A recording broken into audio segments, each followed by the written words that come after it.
ನೀನೇ ಒಂದೇ ದಿನ 2 ಬೇರೆ ಬೇರೆ ಅಕೌಂಟ್ ಅಲ್ಲಿ 2 ಬೇರೆ ಬೇರೆ ವಿಡಿಯೋಸ್ ನೋಡಿದೆ. ಅದನ್ನ ಶೇರ್ ಮಾಡಲೇಬೇಕು ಅಂತ ಅನಿಸ್ತು.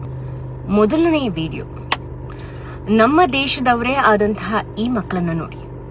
ಒಬ್ರು ಫಾರಿನರ್ ಬರ್ತಾರೆ, ಅವರನ್ನ ಯಾವ ದೇಶದವರು ಅಂತ ಸ್ವಲ್ಪ ಮಾತಾಡಿಸ್ತಾರೆ, ಕಿಚಾಯಿಸ್ತಾರೆ ಕೂಡ. ಏನೋ ಒಂದು ಚಾಕ್ಲೇಟ್ ಯಾವ್ದೋ ಪದಾರ್ಥನ ತಿಂದ್ಬಿಟ್ಟು ಅಲ್ಲೇ ರ್ಯಾಪರ್ನು ಕೂಡ ಬಿಸಾಕ್ತಾರೆ. ಆಕೆ ಅದನ್ನ ಎತ್ತು ನಿನ್ನ ದೇಶ, ನೀನ್ ಕ್ಲೀನ್ ಆಗಿ ಇಟ್ಕೋಬೇಕು ಅಂತಂದ್ರು ಕೂಡ ಕೇಳೋದಿಲ್ಲ. ದೌಲತ್ ತೋರಿಸ್ತಾರೆ, ಜೊತೆಗೇನೆ ದುಡ್ಡನ್ನ ಕೇಳ್ತಾರೆ. ಆಕೆ ದುಡ್ಡು ಕೊಡದೇ ಇದ್ದಾಗ ಬೇಕಂತ ಅವಳನ್ನ ಇರಿಟೇಟ್ ಮಾಡಕ್ಕೆ ಮತ್ತೆ ಮತ್ತೆ ತಗೊಂಬಂದು ಕಸ ಅವಳ ಮುಂದೆ ಬಿಸಾಕ್ತಾಳೆ. ಆಕೆಗೇನೂ ಆಗ್ಬೇಕಾಗಿರೋದಿಲ್ಲ, ಹಾಳಾಗೋದು ನಮ್ ದೇಶನೇ ಅನ್ನೋ ಪರಿಜ್ಞಾನ ಕೂಡ ಇಲ್ಲದೆ ಬೆಳೀತಾ ಇರುವಂತಹ ಮಕ್ಕಳು ಇವ್ರು. ಇನ್ನೊಂದು ಕಡೆ ಕೇರಳದ ಈ 3 ಜನ ಮಕ್ಕಳು ಹಾಜ್ಮಲ ತಗೋಬೇಕು ಅಂತ ಒಂದು ಅಂಗಡಿಗೆ ಹೋಗ್ತಾರೆ. ಅಲ್ಲಿ ಅಂಗಡಿಯ ಮಾಲೀಕ ಇದ್ದಾನ ಅಂತ ಎಲ್ಲ ಕಡೆ ಚೆಕ್ ಮಾಡ್ತಾರೆ, ಇರೋದಿಲ್ಲ.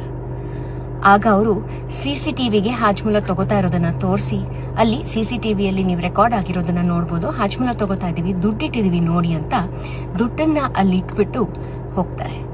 ಮುಂದಿನ ದಿನ ಅವರಿಗೆ ಸನ್ಮಾನ ಕೂಡ ಮಾಡಲಾಗತ್ತೆ. ಇಬ್ರು ಅಂದ್ರೆ 2 ಗುಂಪುಗಳು ಭಾರತದ ಪುಟ್ಟ ಮಕ್ಕಳೇನೆ, ಸರಿಸುಮಾರು ಅದೇ ವಯಸ್ಸಿನವರೇ ಅಂತ ಹೇಳ್ಬೋದು.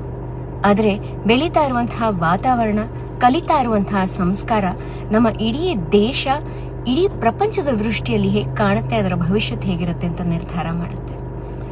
ಅದಕ್ಕೆ ಹೇಳೋದು, ತಂದೆ ತಾಯಿಗಳಾಗಿ ಅಥವಾ ಈ ಸಮಾಜದಲ್ಲಿರೋ ನಾವು ನಮ್ಮ ಮುಂದಿನ ಪೀಳಿಗೆಗೆ ಏನ್ ಕಲಿಸ್ತೀವಿ ಅನ್ನೋಕ್ಕಿಂತ ನಾವು ಅವರಿಗೆ ಹೇಗೆ ಮಾದರಿಯಾಗಿರ್ತೀವಿ ಅನ್ನೋದು ಬಹಳ ಮುಖ್ಯ ಅಂತ.